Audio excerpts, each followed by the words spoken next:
الحمد للہ وحدہ والصلاة والسلام علی من لا نبی بعدہ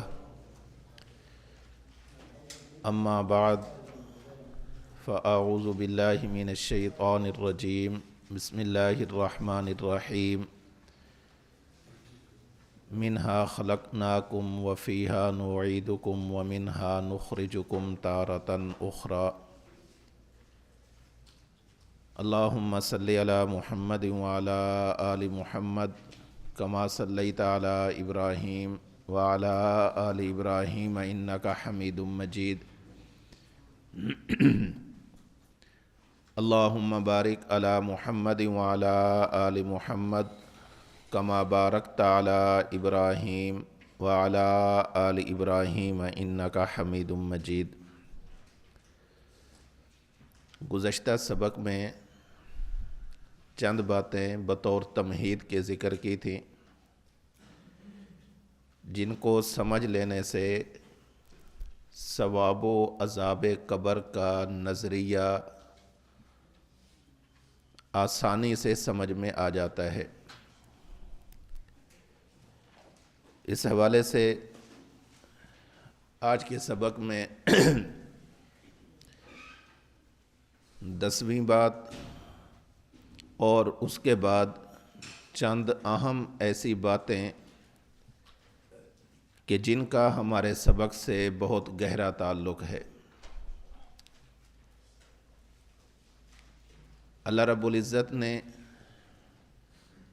3 عالم بنائے ہیں۔ ایک کو عالم ارواح کہتے ہیں،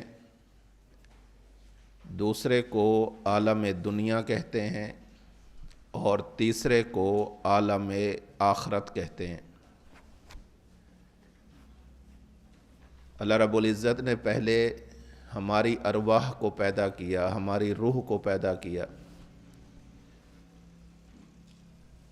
پھر اللہ رب العزت نے ہمیں اس دنیا میں بھیجا تو ہمیں جسم عطا کیا،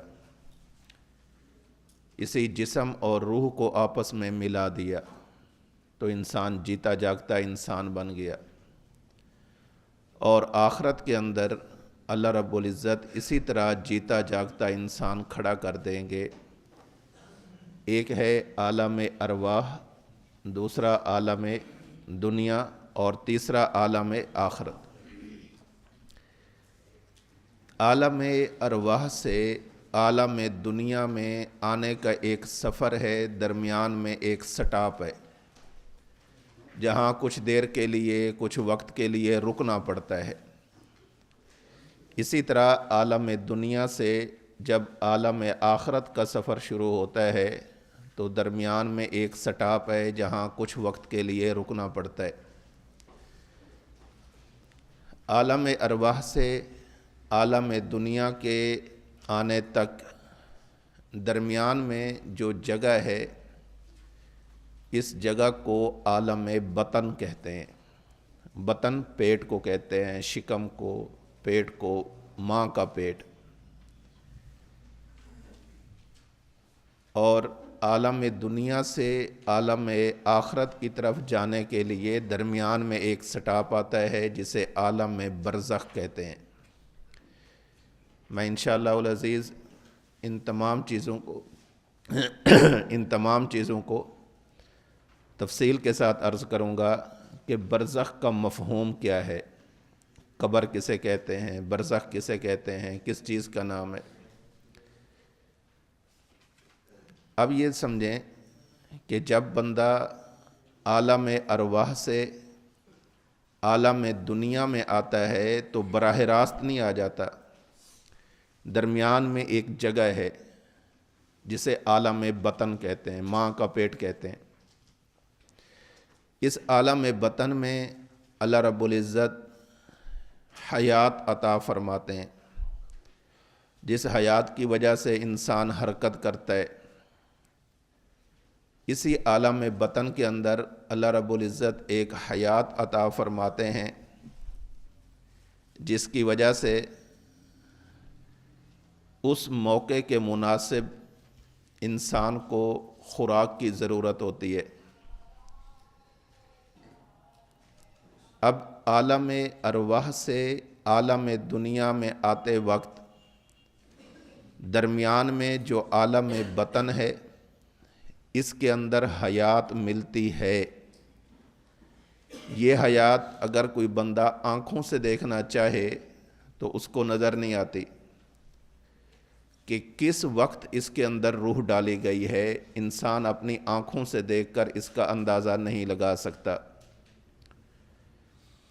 اس کے لیے اللہ کے نبی صلی اللہ علیہ وسلم کا فرمان، اللہ کے نبی صلی اللہ علیہ وسلم کا قول مبارک، آپ کا فرمان مبارک موجود ہے کہ جب بچہ ماں کے پیٹ میں ہوتا ہے ثم ينفخ فیہ الروح، صحیح بخاری کی روایت، اللہ رب العزت اس بچے کے اندر روح کو ڈال دیتے ہیں۔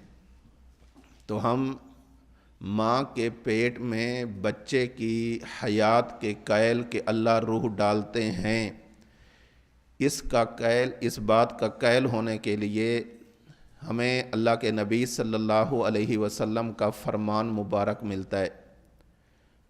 خود ہم آنکھوں سے نہیں دیکھ سکتے، حواس ظاہرہ سے، حواس خمسہ سے معلوم نہیں ہو سکتا، لیکن اللہ کے نبی صلی اللہ علیہ وسلم کے پاس ایک علم کا اضافی ذریعہ وحی کی صورت میں موجود ہے، اور اللہ کے نبی کے فرمانے کے بعد ہم اس بات کو تسلیم کر لیتے ہیں۔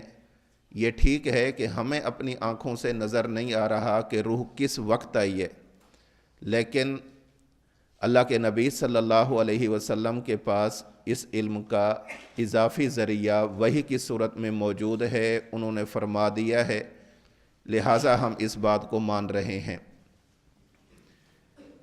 پھر جب عالم دنیا میں انسان رہتا ہے تو عالم آخرت سے پہلے عالم دنیا سے جاتے ہوئے اور عالم آخرت سے پہلے یعنی مرنے کے بعد اور بعث بعد الموت یعنی قبروں سے زندہ کھڑا ہونے سے پہلے درمیان میں جو وقت ہے، درمیان میں جو عرصہ ہے، درمیان میں جو عالم ہے، اس عالم کے اندر انسان کو اللہ رب العزت حیات عطا فرماتے ہیں۔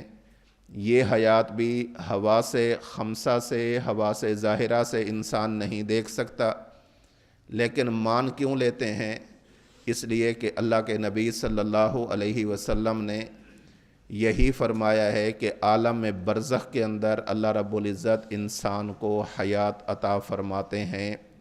حضرت براء بن عازب رضی اللہ تعالیٰ عنہ کی روایت ہے، سنن ابی داؤد میں موجود ہے، مسند احمد میں موجود ہے، مسند طیالسی میں موجود ہے، مصنف ابن ابی شیبہ میں موجود ہے، مشکات میں موجود ہے، شعب الایمان بہقی میں موجود ہے، تب اور بھی دیگر کتب کے اندر یہ روایت موجود ہے۔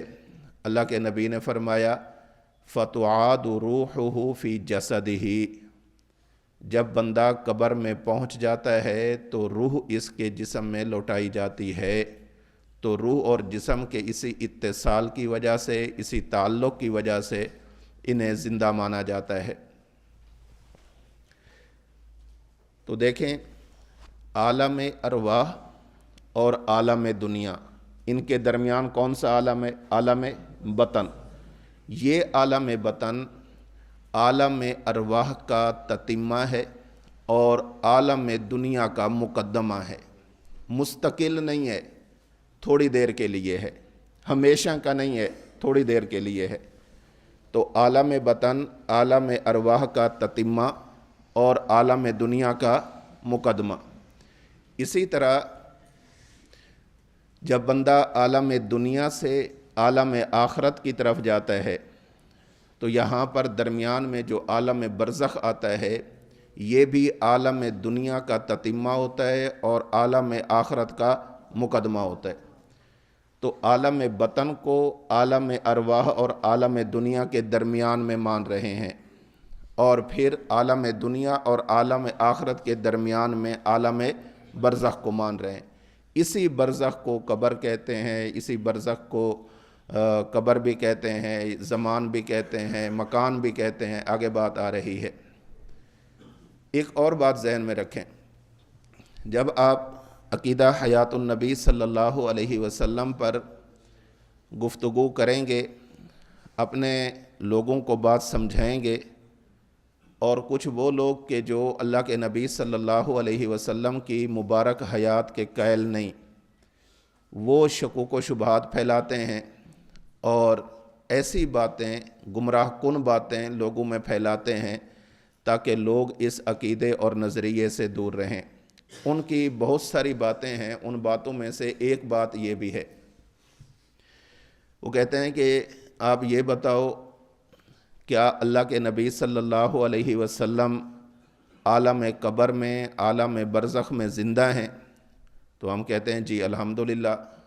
پھر ہم اس پر اپنے دلائل شروع کرتے ہیں کہ اس پر یہ دلیل ہے، یہ دلیل ہے، یہ دلیل ہے۔ میں نے کل کے سبق میں بھی یہ بات عرض کی تھی کہ جو منکرین ہیں وہ کسی دلیل کا سہارا نہیں لیتے، ہمیشہ عقل کی بنیاد پر انکار کرتے ہیں۔ وہ کسی دلیل کا سہارا نہیں لیتے، ہمیشہ نظر کی بنیاد پر انکار کرتے ہیں۔ تو سب سے پہلے یہ کہتے ہیں کہ اچھا یہ بتاؤ کہ اللہ کے نبی صلی اللہ علیہ وسلم کی کل عمر کتنی؟ بندہ کہتا ہے جی 63 سال، ہنستے ہیں، دانت نکالتے ہیں۔ بھئی کیا ہوا آپ کو؟ ہمارا عقیدہ ثابت ہو گیا۔ بھئی آپ کا کیسے ثابت ہو گیا؟ اگر تم یہ کہو کہ قبر میں نبی حیات ہیں تو پھر اس کا معنی یہ ہوا کہ نبی کی عمر 63 سال نہ ہوئی، نبی کی عمر تو 1450 سال ہونی چاہیے۔ اور ہم کیا کہتے ہیں؟ نبی کی کل عمر کتنی؟ 63 سال۔ اسی بات کو سمجھانے کے لیے اس بات کو سمجھنا ضروری ہے۔ اب ادھر توجہ رکھیں، آج 18 فروری 2024 ہے۔ گزشتہ سال 18 فروری 2023 کو جو بچہ پیدا ہوا، آج اس کی کل عمر کتنی بنی؟ سوچ کر جواب دیں، کتنی بنی؟ 1 سال۔ اس کی حیات بھی 1 سال ہے۔ کتنی ہے؟ 1 سال 5 ماہ 6 ماہ، کیونکہ 4 ماہ کے بعد روح ڈال دی جاتی ہے۔ تو ماں کے پیٹ میں وہ بچہ زندہ رہا یا نہیں؟ اس زندگی کو کل عمر کے اندر شمار کر رہے ہیں؟ نہیں کر رہے۔ تو جب ماں کے پیٹ کے اندر بچہ زندہ ہو اور کل عمر میں اس کو شمار نہ کیا جائے، اسی طرح نبی قبر کے پیٹ میں زندہ رہتا ہے لیکن کل عمر اس کی شمار، بالکل آسان سی بات ہے۔ لیکن شبہ ایسے پیش کریں گے کہ یوں لگے گا کہ اس کا جواب دنیا جہان کے کسی عالم کے پاس نہیں ہے، حالانکہ کتنا سادہ سا جواب ہے کہ بھائی ہمارے عرف میں جب عمر کو شمار کرتے ہیں تو اس عمر کو شمار کرتے ہیں کہ جس کا تعلق انسان کے اس دنیا میں رہنے والی زندگی کے ساتھ ہوتا ہے۔ اللہ کے نبی صلی اللہ علیہ وسلم تو قبر کے اندر تشریف لے گئے۔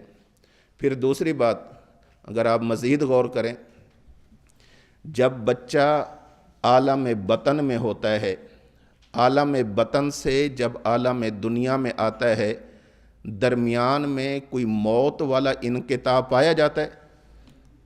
بھئی جب بچہ ماں کے پیٹ میں زندہ ہے تو زندہ ہی باہر نکلتا ہے یا مرا ہوا نکل کر پھر زندہ ہوتا ہے؟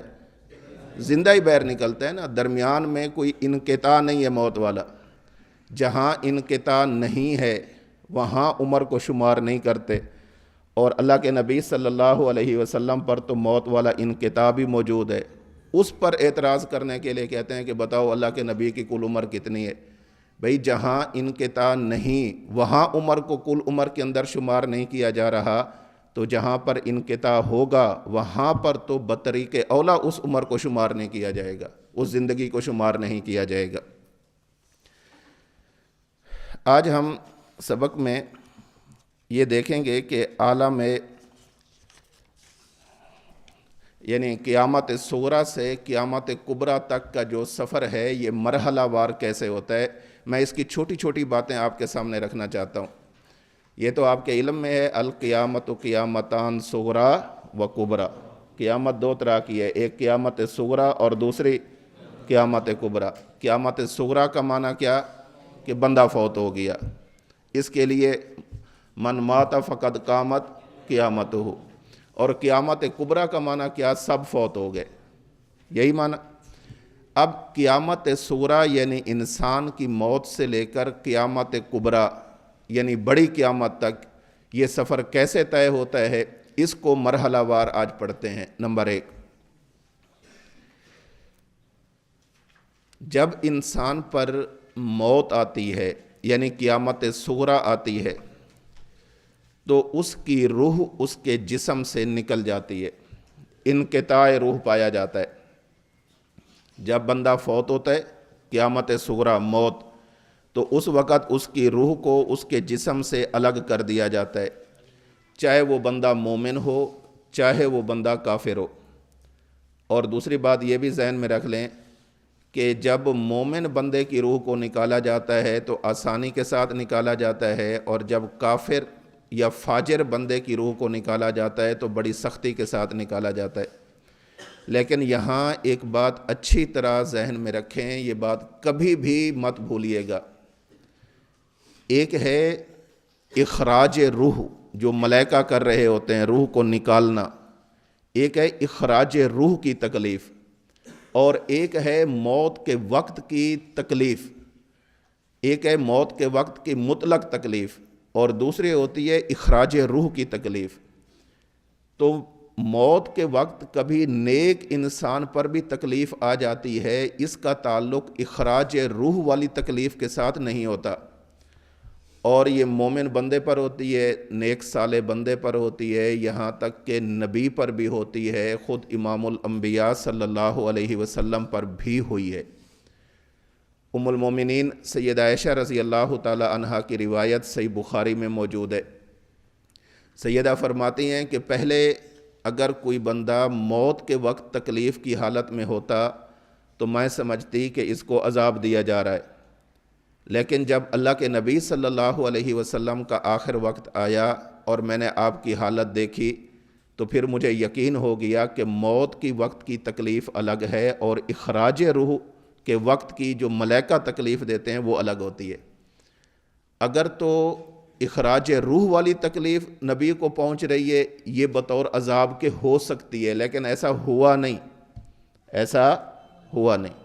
نبی اور عذاب یہ دونوں آپس میں دور دور چیزیں رہتی ہیں، نبی پر عذاب نہیں آتا، نبی معذب نہیں ہوتا، کیونکہ عذاب کے لیے ضروری ہوتا ہے کہ نافرمان کو عذاب دیا جائے، اور نبی اللہ کا نافرمان نہیں ہوتا، نبی کیا ہوتا ہے؟ معصوم ہوتا ہے۔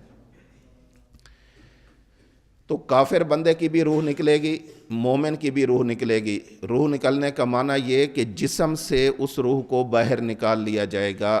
دلیل حضرت براء بن عازب رضی اللہ تعالیٰ عنہ کی طویل روایت جو مسند احمد میں موجود ہے۔ اللہ کے نبی صلی اللہ علیہ وسلم ایک انصاری صحابی کے جنازے میں تشریف لے گئے، قبرستان پہنچے، ابھی قبر کو تیار کیا جا رہا تھا، اللہ کے نبی صلی اللہ علیہ وسلم قریب کسی جگہ پر بیٹھ گئے، آپ کے ارد گرد صحابہ کرام بھی بیٹھ گئے۔ اس موقع پر اللہ کے نبی صلی اللہ علیہ وسلم نے میت کے احوال کو بیان کیا کہ ہوتا کیا ہے، یہ عالم برزخ کیا ہے، موت کے بعد کے حالات کیا ہوتے ہیں۔ بڑی طویل روایت ہے، اسی کی کئی شکیں بنا کر آپ کو مرحلہ وار سمجھانی ہے۔ اللہ کے نبی صلی اللہ علیہ وسلم نے فرمایا ثم یجیء ملک الموت علیہ السلام حتی یجلس عند رأسہ فیقول ایتھا النفس الطیبہ، پھر ملک الموت تشریف لاتے ہیں، اس میت کے سرانے کے قریب بیٹھ جاتے ہیں، اور اس کے جسم میں جو روح ہے اس روح کو مخاطب کرتے ہوئے کہتے ہیں ایتھا النفس الطیبہ، اے پاکیزہ روح، اخرجی، باہر نکل، الی مغفرۃ من اللہ و رضوان، اللہ کی طرف سے تمہیں مغفرت کا پروانہ ہو، مغفرت کی خوشخبری ہو اور اللہ کی رضا کی خوشخبری ہو۔ پھر اللہ کے نبی نے فرمایا فتخرج، وہ روح نکلتی ہے، کیسے؟ تسیل، ایسے بہہ کر، جیسے کوئی چیز بہتی ہوئی آتی ہے، کما تسیل القطرۃ من فی السقاء فیأخذھا، ایسے جیسے مشکیزہ ہو، مشکیزے کے منہ سے پانی بے اختیار بہہ پڑتا ہے، روانگی کے ساتھ بہہ پڑتا ہے، درمیان میں کوئی رکاوٹ نہیں ہوتی، تو وہ اسی طرح بہہ پڑتی ہے، اسی طرح روح باہر نکل آتی ہے، آسانی کے ساتھ نکل آتی ہے۔ یہ مومن کی روح کے نکلنے کا منظر ہے۔ اللہ کے نبی نے فرمایا فَيَأْخُذُهَا، جب وہ روح جسم سے باہر نکلتی ہے تو ملک الموت اس روح کو اپنے ہاتھ میں لے لیتے ہیں۔ پھر جب تک انسان کے تدفین نہیں ہو جاتی، اس کے غسل کا مرحلہ ہوتا ہے، اس کے جنازے کا مسئلہ ہوتا ہے، جب تک تدفین نہیں ہو جاتی عام عادت کے مطابق تو وہ روح ملک الموت کے ہاتھ میں رہتی ہے، اور ملک الموت کے ہاتھ میں رہنے کی وجہ سے اپنے جسم پر ہونے والی ساری کارروائی کو خود دیکھ رہی ہوتی ہے۔ آپ نے احادیث میں پڑھا کہ جب میت کو لے جایا جا رہا ہوتا ہے تو میت کہتی ہے ذرا دھیرے چلو، ذرا آہستہ چلو، یا کہتی ہے ذرا جلدی چلو۔ مومن کی روح ہوتی ہے تو کہتی ہے کہ جلدی چلو، اور اگر کافر کی روح ہوتی ہے تو وہ کہتی ہے ذرا دھیرے چلو۔ یہ اس وقت تک ہوتا ہے کہ جب وہ روح ملک الموت کے ہاتھ میں ہوتی ہے، میت کو غسل دیا جا رہا ہے، یہ سارا منظر، یہ ساری کارروائی روح دیکھ رہی ہوتی ہے، روح اس کا مشاہدہ کر رہی ہوتی ہے۔ لیکن اسی طرح جب کافر بندے کی روح کو نکالا جاتا ہے، اللہ کے نبی صلی اللہ علیہ وسلم نے فرمایا اس کے ساتھ بھی یہی معاملہ پیش آتا ہے۔ ثم یجیء ملک الموت، ملک الموت کافر بندے کے پاس بھی آتا ہے، حتی یجلس عند راسہ، اس کے سرانے کے قریب بیٹھ جاتے ہیں، فیقول، اور اس کے جسم میں روح کو خطاب کرتے ہوئے فرماتے ہیں، ایتھا النفس الخبیثہ، اے گندی روح، اے بد کردار، بدبودار، خبیث اور گندی قسم کی روح، اخرجی الی سخط من اللہ، اللہ کی ناراضگی کی طرف نکل، باہر نکل، تیرے لیے تجھ سے اللہ راضی نہیں ہے، اللہ ناراض ہیں، وغضب، اللہ تجھ سے خوش نہیں ہے، اللہ تیرے اوپر غضب کریں گے۔ قال، اللہ کے نبی نے فرمایا، فتفرق فی جسدہ، اس کے جسم سے اس کو الگ کر دیا جاتا ہے، فینتزعها کما ينتزع السفود من الصوف المبلول فیأخذها، پھر ایسا ہوتا ہے جیسے لوہے کا کوئی کانٹا ہو، آپ نے دیکھا یہ خاردار تار ہوتی ہے، اس کے اوپر صوف رکھ دیں، ایک کپڑا رکھ دیں اور اس کو پھر کھینچیں، تو اس کھینچنے کے ساتھ جیسے وہ کپڑا پھٹتا جاتا ہے اور کپڑا جو ہے وہ متاثر ہو جاتا ہے، ختم ہو جاتا ہے اور سارا کا سارا پھٹ جاتا ہے، اسی طرح اس کے جسم کے ایک ایک انگ سے جب روح کو نکالا جاتا ہے تو یہ کافر اس خروج روح والی تکلیف کو بڑی اچھی طرح محسوس کرتا ہے۔ تو مومن کی روح بھی نکلتی ہے بڑی آسانی کے ساتھ، کافر کی روح بھی نکلتی ہے لیکن تکلیف کے ساتھ، عذاب کے ساتھ۔ دوسرا مرحلہ، جب روح نکل آتی ہے تو اب یہ روح کہاں جاتی ہے؟ ادھر توجہ رکھیں۔ اگر بندہ مومن ہے، نیک صالح متقی انسان ہے، تو پھر اس کی روح کو رکھا جاتا ہے علیین کے اندر، اور اگر بندہ کافر ہے، فاسق فاجر ہے، تو اس کی روح کو رکھا جاتا ہے سجین کے اندر۔ علیین کیا ہے، سجین کیا ہے، پھر علیین کے اندر مراتب کتنے ہیں، سجین کے اندر مراتب کتنے ہیں، ادھر توجہ رکھیں۔ حضرت براء بن عازب رضی اللہ تعالیٰ عنہ کی یہی روایت، اللہ کے نبی صلی اللہ علیہ وسلم نے فرمایا، حتی ینتہا بہ الی السماء السابعۃ فیقول اللہ عز وجل اکتبوا کتاب عبدی فی علیین، جب فرشتے حضرت ملک الموت، حضرت اسرائیل جب روح کو نکال لیتے ہیں تو پھر اس روح کو دیکھا جاتا ہے کہ یہ مومن کی روح ہے یا کافر کی روح ہے۔ اگر ہو مومن کی روح، پھر اس کی روح کو زمین سے 7ویں آسمان تک لے جایا جاتا ہے، اور اللہ کے عرش کے نیچے ایک جگہ ہے جسے علیین کہا جاتا ہے۔ یہ علیین کی طرف روح جاتی ہے، روح کا اندراج ہوتا ہے کہ فلاں بندے نے اپنی زندگی مکمل کر لی، اور اسی روح کے ساتھ اس بندے کا نامہ اعمال بھی لے جایا جاتا ہے۔ اس نے ساری نمازیں مکمل پڑھیں، اللہ کی طرف سے جتنے احکامات تھے ان پر عمل کیا، گناہ کتنے ہیں، نیکیاں کتنی ہیں، یہ ساری چیزیں روح کے ساتھ ساتھ اس کے نامہ اعمال کو بھی علیین تک لے جایا جاتا ہے۔ اور جو کافر بندہ ہوتا ہے، فیقول اللہ عز وجل، اللہ رب العزت کافر کے بارے میں بھی فرشتوں کو فرماتے ہیں، اکتبوا کتابہ فی السجین فی الارض السفلی، اس بندے کے نامہ اعمال کو بھی اور اس کی روح کو بھی سجین کے اندر رکھ دو، پھر فی الارض السفلی، جو 7 زمینوں کے نیچے ایک مقام ہے۔ سجین سجن سے بنا ہوا ہے، جس کا معنی ہوتا ہے قید خانہ۔ وہاں پر کافروں کی روحوں کو قید کر دیا جاتا ہے۔ بعض حضرات نے اس کا معنی کیا ہے دائمی قید خانہ، اس کے اندر وہ روح قید ہو کر رہتی ہے، آزادی کے ساتھ نہیں رہ سکتی۔ یہاں پر روح چلی گئی، اس کا نامہ اعمال سجین کے اندر لکھ دیا گیا اور اس کا اندراج کر دیا گیا۔ مومن بندے کی روح کا اندراج علیین کے اندر کر دیا گیا۔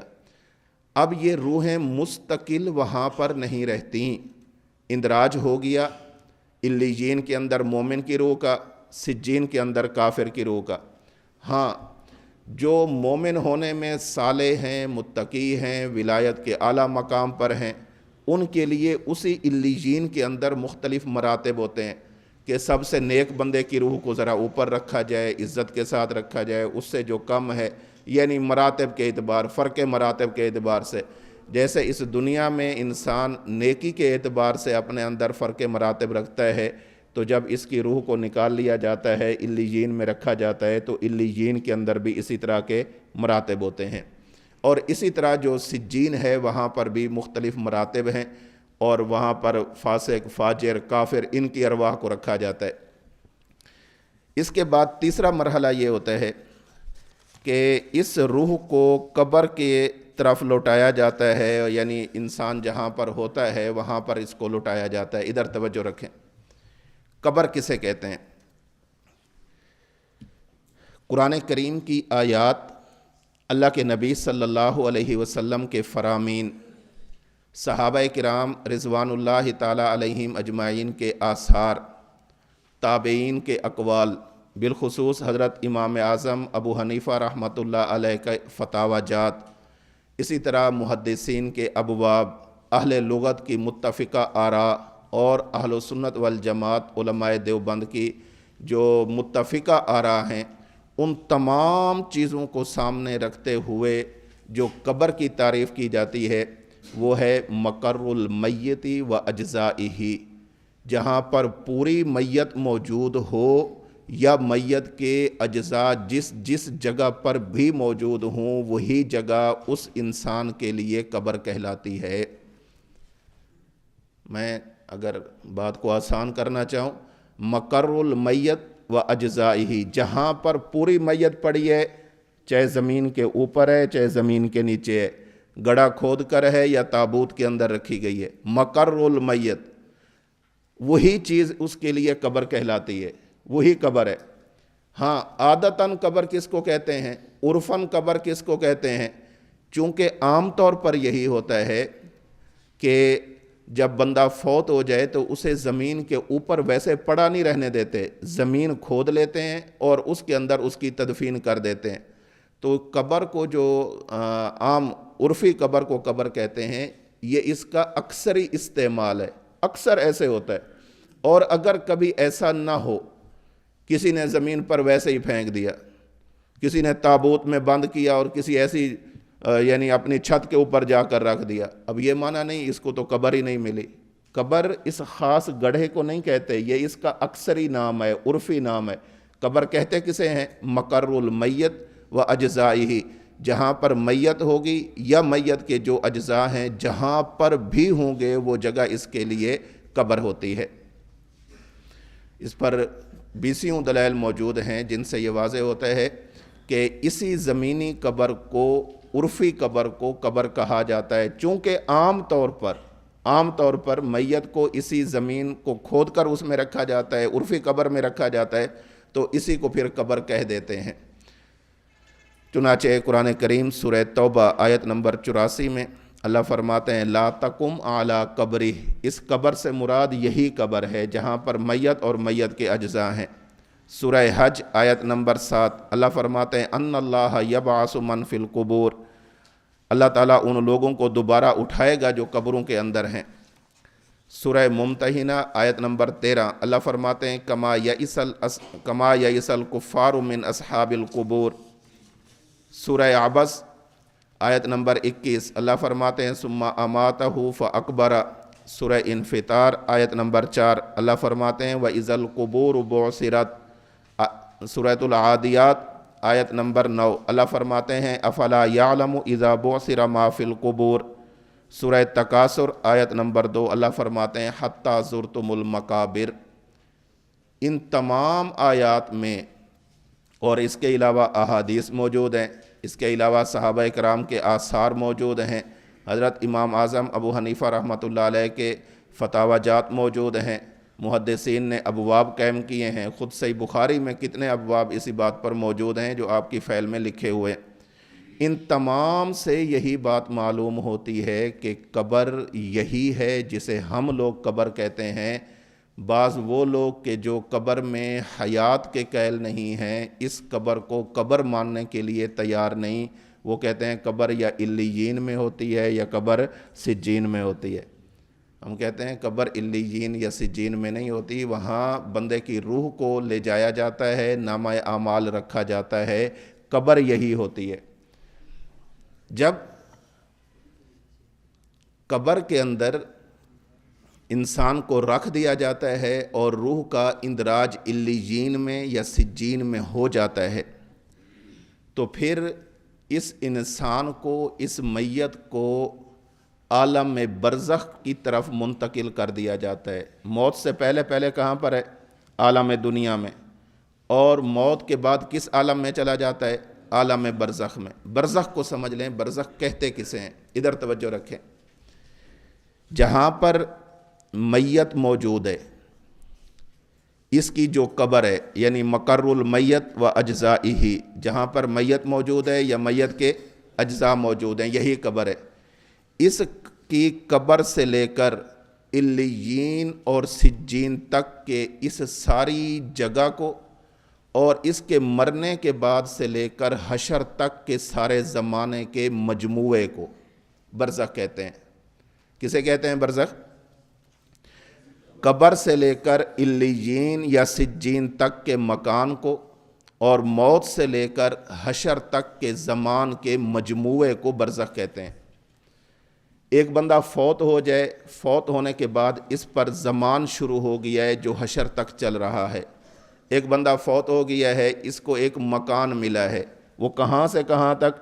وہ سجین سے لے کر علیین تک، درمیان میں جو جگہ بھی ہو، اس تمام جگہ، وہ دوسری زمین میں مدفون ہے، فرض کریں تیسری زمین میں، چوتھی میں، پانچویں میں، چھٹی میں، ساتویں میں، وہ بندہ اس زمین پر ہے، فرض کریں کہ یہاں پر نہیں بلکہ اس کو لے جایا گیا ہے، وہ آسمان پر ہے، پہلے پر، دوسرے پر، تیسرے پر، چوتھے۔ علیین اور سجین کے درمیانی ساری جگہ کو اور مرنے کے بعد سے لے کر حشر تک کے زمانے کو جب دونوں کو آپس میں ملا لیا جاتا ہے تو اس چیز کو برزخ کہتے ہیں۔ اسے کیا کہتے ہیں؟ برزخ کہتے ہیں۔ اب ادھر توجہ رکھیں، صحابہ کرام زیر زمین ہیں، صحابہ کرام فوت ہو گئے، زیر زمین ہیں۔ جب یہ زیر زمین ہیں، انہیں دو چیزیں ملی ہیں، ایک مکان ملا ہے، وہ علیین اور سجین کے درمیان والا ہے، اور دوسری چیز کیا ملی ہے؟ زمان ملا ہے، یعنی موت سے بعد لے کر حشر تک کا جو زمانہ ہے یہ بھی ملا ہے۔ یہ دونوں چیزیں جب ان کو مل گئی ہیں تو یہ عالم برزخ میں ہے۔ ایک بندہ زمین کی اوپر والی سطح کو چھوڑ کر تہہ خانے میں چلا جاتا ہے، اب ہم کہیں گے کہ یہ ہے تو زندہ ہے، تو علیین اور سجین کے درمیان والی جگہ تو اسے ملی ہوئی ہے، مکان تو ملا ہوا ہے، لیکن موت کے بعد سے لے کر حشر تک کا والا زمان نہیں ملا ہوا، لہٰذا اس بندے کو میت نہیں کہیں گے، یہ بندہ عالم برزخ میں نہیں ہوگا۔ عالم برزخ میں کون ہوگا؟ نمبر ایک، جو بندہ فوت ہو جائے اور فوت ہونے کے بعد جس جگہ پر بھی موجود ہوگا وہ مکان بھی، اور مرنے کے بعد سے لے کر حشر تک کا جو زمان ہے، یہ زمان جب یہ دونوں چیزیں آپس کے اندر مل جائیں گی تو یہ بندہ ایسا ہے کہ جسے برزخ مل گئی ہے، اور اگر کسی کو ان دونوں میں سے کوئی ایک چیز مل جائے تو وہ بندہ پھر برزخ میں نہیں ہوگا۔ دیکھیں، ایک بندہ زندہ ہے، سلامت ہے، وہ یہاں پر موجود ہے، نیچے زمین کے اندر چلا گیا ہے، تہہ خانے کے اندر چلا گیا ہے، کسی سرنگ کے اندر چلا گیا ہے، زیر زمین پورے شہر آباد ہے وہاں پر چلا گیا ہے، محض زیر زمین جانے سے بندے کے لیے عالم برزخ شروع نہیں ہوتا. عالم برزخ کے لیے ضروری ہے کہ بندہ فوت ہو جائے. فوت ہونے کے بعد جس جگہ جس مکان میں موجود ہے وہ جگہ وہ مکان، اور جس زمانے کے اندر موجود ہے وہ زمان، جب دونوں آپس کے اندر ملیں گے تو پھر کہا جائے گا کہ یہ بندہ عالم برزخ میں ہے. آگے توجہ رکھیں.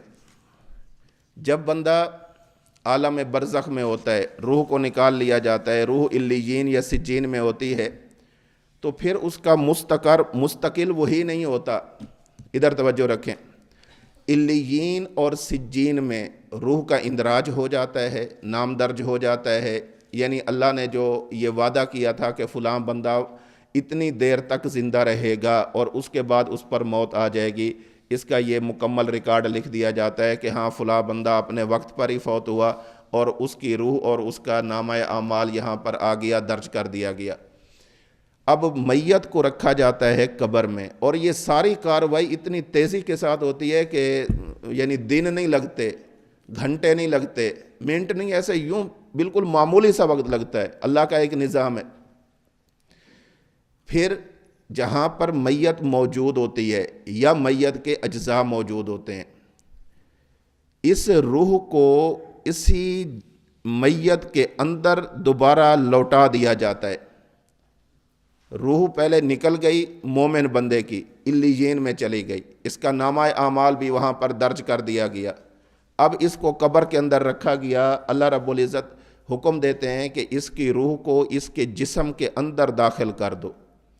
بندہ فوت ہو گیا، بندہ کافر تھا، اس کی روح کو نکال کر سجین میں رکھا گیا. اللہ فرماتے ہیں کہ اندراج ہو چکا ہے، اب اس کی روح کو اٹھا کر اس کے جسم کی طرف منتقل کر دو. اعادہ روح ہوتا ہے. اور یہ اعادہ روح ایسی چیز ہے کہ جس پر بطور دلیل حضرت برا بن عازب رضی اللہ تعالیٰ عنہ کی روایت، اللہ کے نبی صلی اللہ علیہ وسلم کا فرمان موجود ہے. فَيَقُولُ اللَّهُ عَزَّ وَجَلَّ اُكْتُبُوا كِتَابَ عَبْدِي فِي عِلِّيِّينَ وَأَعِيدُوهُ إِلَى الْأَرْضِ فَإِنِّي مِنْهَا خَلَقْتُهُمْ وَفِيهَا أُعِيدُهُمْ وَمِنْهَا أُخْرِجُهُمْ تَارَةً أُخْرَى. روح نکل جاتی ہے، علیین تک پہنچ جاتی ہے، روح نکل کر سجین تک پہنچ جاتی ہے، لیکن مستقل وہاں نہیں رہتی. پھر وہاں سے سجین سے روح کو لٹا کر انسان کے جسم میں ڈالا جاتا ہے، علیین سے روح کو دوبارہ لا کر انسان کے جسم میں ڈالا جاتا ہے. فَتُعَادُ رُوحُهُ فِي جَسَدِهِ. اللہ کے نبی فرماتے ہیں کہ پھر روح کو اس کے جسم کے اندر لوٹا دیا جاتا ہے. یہ کیوں لوٹایا جاتا ہے؟ آگے والی بات کے اندر اسی کا ذکر آ رہا ہے. یہ اعادہ روح ایسی چیز ہے، یہ جو مابہل نزاع ہے، ہم جو اہل سنت والجماعت سے ہٹ کر اپنے نظریات رکھتے ہیں، وہ اس طرح کے اعادہ روح کے قائل نہیں. وہ کہتے ہیں کہ بس روح جب نکل کر علیین میں چلی گئی وہ چلی گئی، ادھر جسم تو ہے ہی کچھ نہیں نا، اس کے ساتھ اس روح کا کیا تعلق رہا. اس روح کو ایک جسم مثالی دیا جاتا ہے، اسی جسم مثالی کے اندر وہ روح ہمیشہ رہتی ہے. ہم کہتے ہیں نا اسی جسم کو، اسی جسم عنصری کو، اسی جسد عنصری کو جس کے اندر وہ روح پہلے سے موجود تھی اور اس سے نکل کر علیین میں پہنچی ہے یا اس سے نکل کر سجین میں پہنچی ہے. سجین میں اندراج کے بعد، علیین میں اندراج کے بعد وہ روح دوبارہ اسی جسم کے اندر آتی ہے. جب آ جاتی ہے، کیوں آتی ہے آگے بات آ رہی ہے، اس کو ذکر کرتے ہیں. اور یہ اعادہ روح ایسا ہے کہ جس پر علماء امت کے اقوال موجود ہیں. خود اللہ کے نبی صلی اللہ علیہ وسلم کا فرمان موجود ہے، اور اس کے بعد حضرت امام اعظم ابو حنیفہ رحمۃ اللہ علیہ کا یہ واضح فرمان موجود ہے. الفقہ الاکبر جو حضرت کی عقائد کی کتاب ہے، اس میں حضرت امام صاحب فرماتے ہیں وَإِعَادَةُ الرُّوحِ إِلَى الْجَسَدِ فِي قَبْرِهِ حَقٌّ. قبر میں میت کے جسم میں روح کا لوٹایا جانا برحق چیز ہے. حضرت امام احمد بن حنبل رحمہ اللہ کے زمانے میں ایک بزرگ تھے، امام مسدد بن مسرحد البصری. انہوں نے جب زیادہ مطالعہ کر لیا تو بعض چیزیں ان کے لیے باعث اشکال بن گئیں، پریشانی کا باعث بن گئی. وہ زمانہ اچھا تھا کہ جب کوئی پریشانی بن جاتی تھی تو اہل حق کی طرف رجوع کر کے اپنی پریشانی کو ختم کر لیا جاتا تھا۔ چنانچہ انہوں نے حضرت امام احمد بن حنبل رحمہ اللہ کی طرف ایک خط لکھا اور اس میں یہ عرض کی کہ جو فتنہ قدر ہے، قدریہ لوگ جو ہیں، ان کے بارے میں، رافضیوں کے بارے میں، معتزلہ کے بارے میں، خلق قرآن کے بارے میں جو چیزیں بھی ہیں اور سنت سے ثابت ہیں وہ ذرا تفصیل کے ساتھ لکھ کر مجھے بھیج دیں۔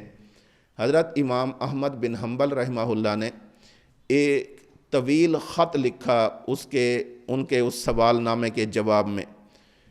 اس طویل خط کے اندر جہاں فرق باطلہ کی تردید پر حضرت نے دلائل دیے ہیں، ایک طویل خط ہے جو کتابوں میں موجود ہے، طبقات حنابلہ میں، جہاں پر حضرت نے ایمانیات کی بحث کی ہے کہ ہمیں کن کن چیزوں پر ایمان رکھنا چاہیے۔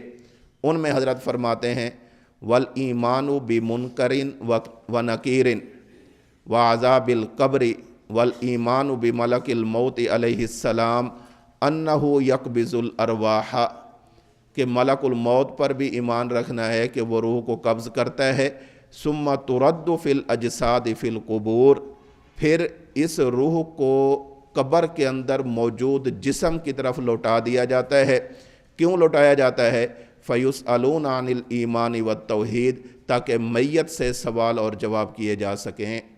تو یہ جو رد روح ہوتا ہے، اعادہ روح ہوتا ہے، اس کا معنی ہوتا ہے کہ اب میت کو ایک طرح کی حیات مل گئی ہے، روح جسم کے اندر داخل ہو گئی ہے، اب میت سے سوال کیا جائے گا، میت سے اس کے جواب لیے جائیں گے۔ یہی بات امام نووی رحمہ اللہ نے شرح مسلم میں لکھی ہے، یہی بات علامہ آلوسی رحمہ اللہ نے تفسیر روح المعانی میں لکھی ہے۔ جب روح لوٹ جاتی ہے تو روح کے لوٹائے جانے کے بعد اللہ کی طرف سے فرشتے آتے ہیں، اس قبر کے اندر آتے ہیں، فَيُجْلِسَانِهِ، اس میت کو اٹھا کر بٹھاتے ہیں اور پھر ان سے سوال کرتے ہیں، اس میت سے سوال کرتے ہیں۔ دلیل حضرت براء بن عازب رضی اللہ تعالیٰ عنہ کی وہی روایت جو مسند احمد میں موجود ہے، طویل روایت ہے۔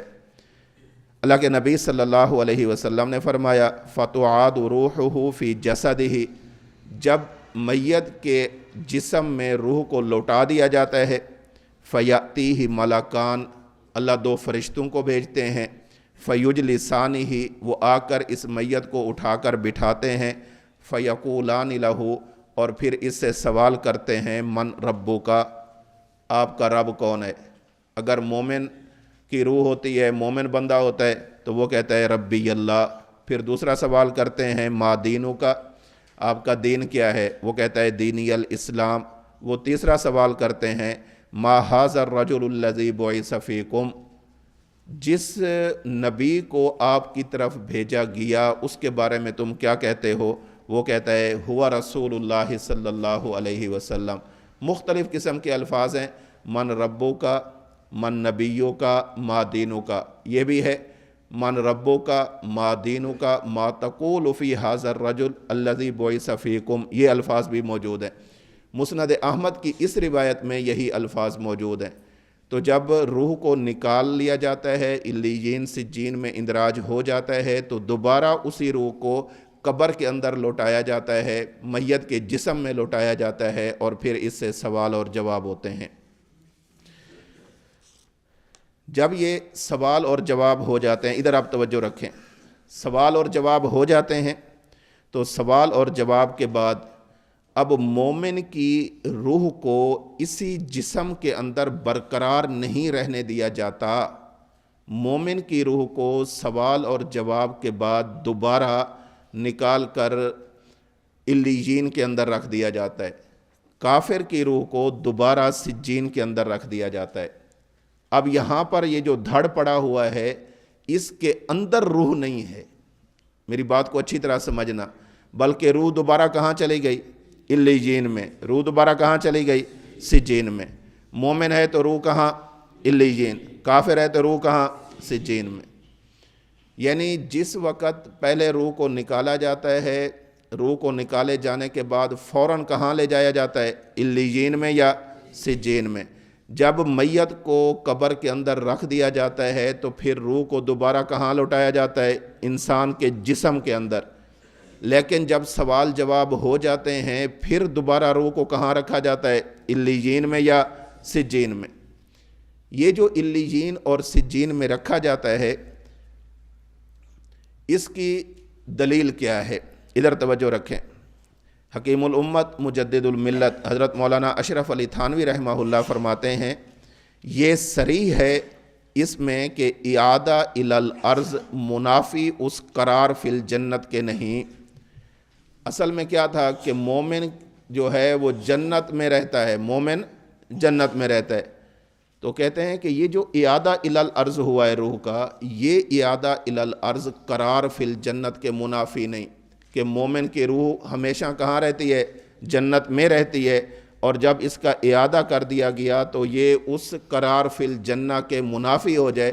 حضرت فرماتے ہیں کہ ایسا نہیں ہے۔ کیوں؟ فرماتے ہیں یا تو اس طرح کہ اول یہ اعادہ ہوتا ہو، پھر سوال نکیرین کے بعد عروج الی السماء ہوتا ہو۔ اولاً اعادہ ہوا، اسی میت کی طرف ہوا، سوال نکیرین پورے ہو گئے، پھر عروج الی السماء ہو گیا۔ یہ کون فرما رہے ہیں؟ حضرت تھانوی رحمہ اللہ فرما رہے ہیں، اور دلائل شریعت کی روشنی میں فرما رہے ہیں، امداد الفتاویٰ میں حضرت کی یہ صراحت موجود ہے۔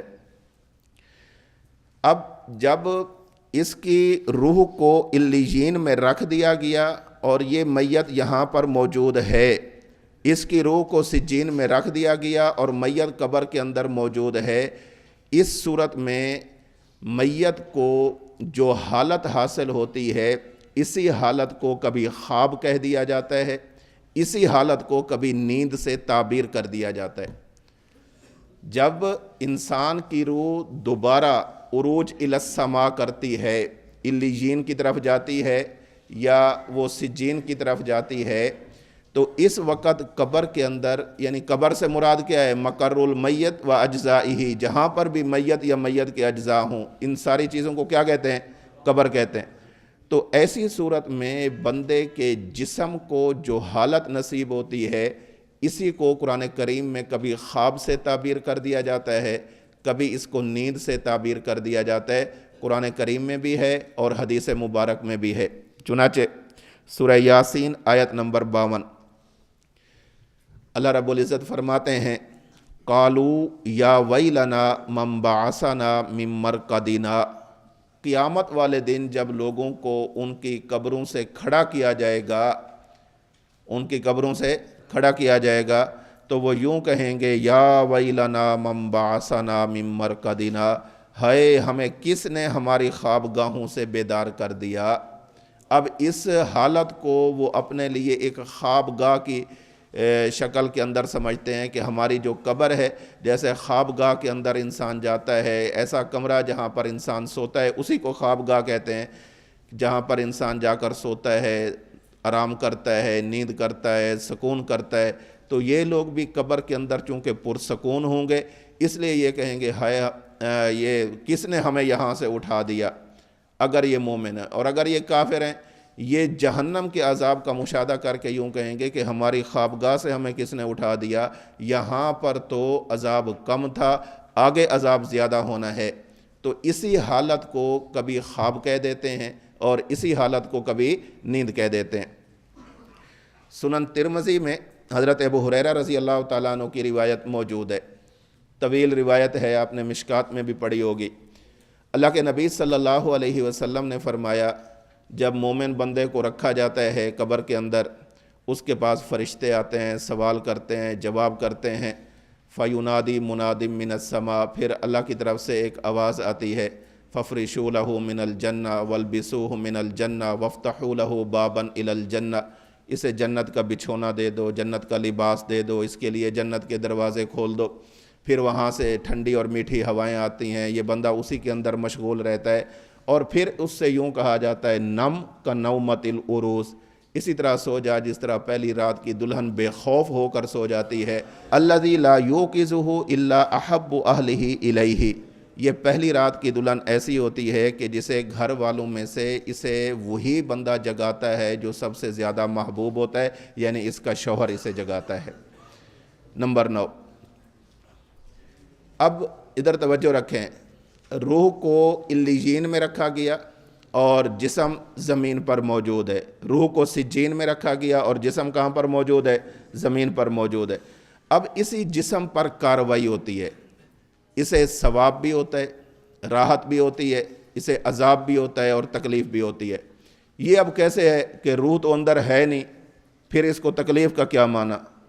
روح اندر ہو تو پھر تکلیف سمجھ آتی ہے، کیونکہ روح محسوس کرتی ہے تکلیف کو۔ روح ہے ہی نہیں، خالی جسم پڑا ہوا ہے، اسے تکلیف دیں تو کیا ہوگا؟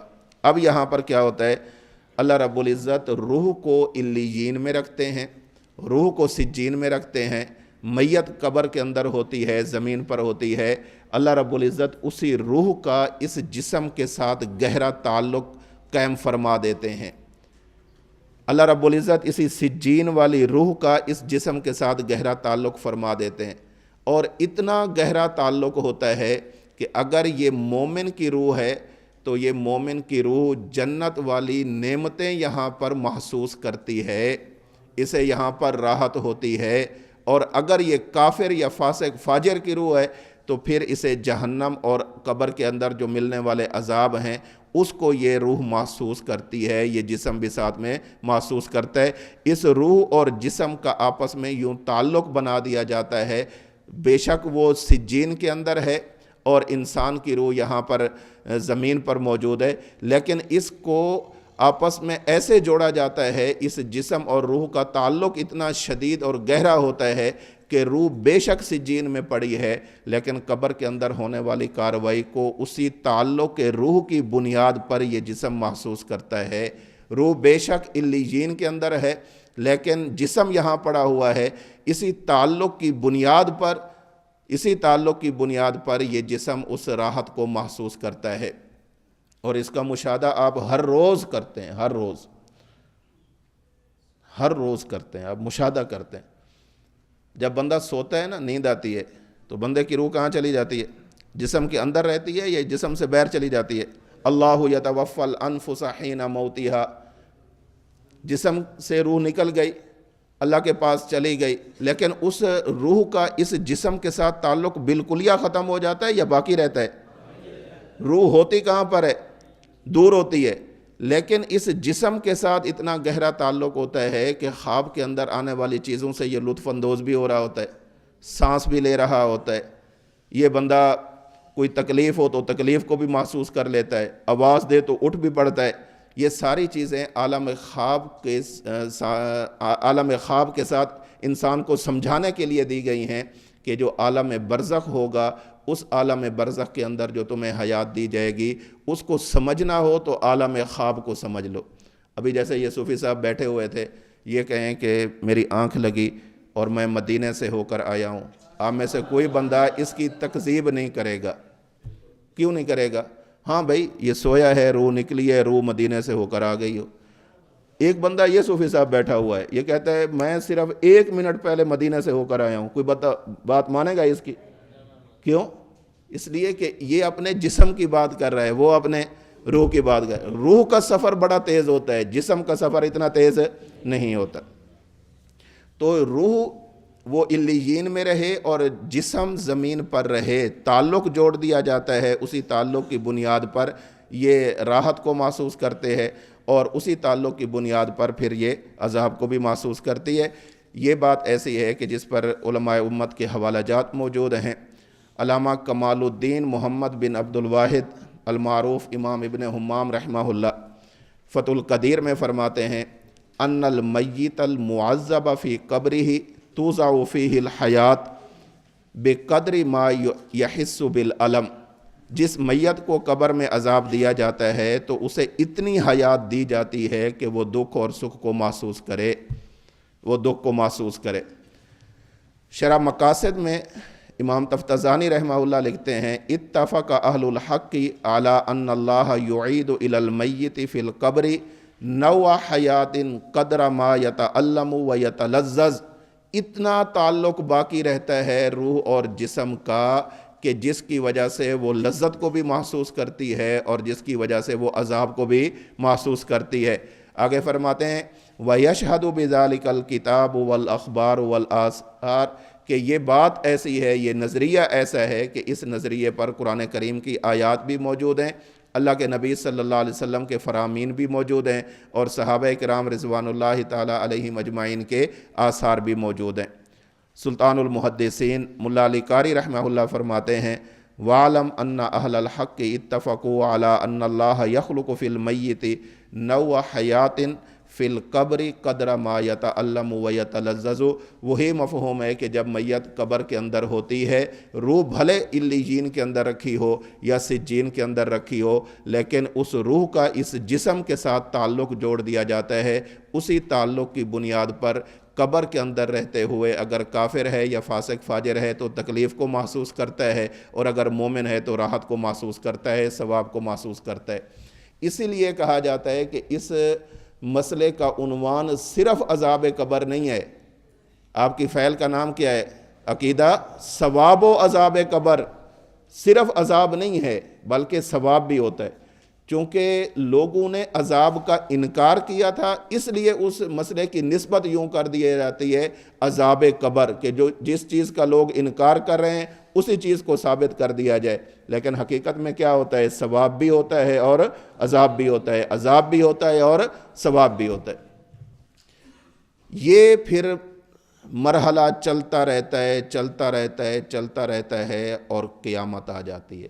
تو قیامت صغریٰ سے ہم چلے ہیں اور کہاں تک پہنچے ہیں؟ قیامت کبریٰ تک چلے، قیامت کبریٰ تک پہنچے ہیں۔ قیامت صغریٰ کے بعد کیا احوال تھے؟ روح کو نکالا گیا، علیین میں لے جایا گیا، اندراج ہوا، پھر لوٹایا گیا، پھر قبر کا مفہوم آیا، برزخ کا مفہوم آیا، پھر جب یہاں پر سوال اور جواب ہو گئے پھر روح کو نکال کر علیین کے اندر رکھا گیا، پھر اسی روح اور جسم کا تعلق آپس کے اندر بنا دیا گیا۔ کیوں بنا دیا گیا؟ تاکہ قیامت کی صبح تک اگر مومن ہے تو ثواب کو محسوس کرتا رہے، اور اگر کافر ہے تو عذاب کو محسوس کرتا رہے۔ پھر جب قیامت کبریٰ آئے گی تو پھر اسی علیین میں رکھی ہوئی روح کو دوبارہ جسم کے اندر داخل کر دیا جائے گا، سجین کے اندر رکھی ہوئی روح کو دوبارہ جسم کے اندر داخل کر دیا جائے گا۔ جب وہ روح دوبارہ جسم کے اندر داخل ہو جائے گی تو اب یہ لوگ قبروں سے کھڑے ہو جائیں گے۔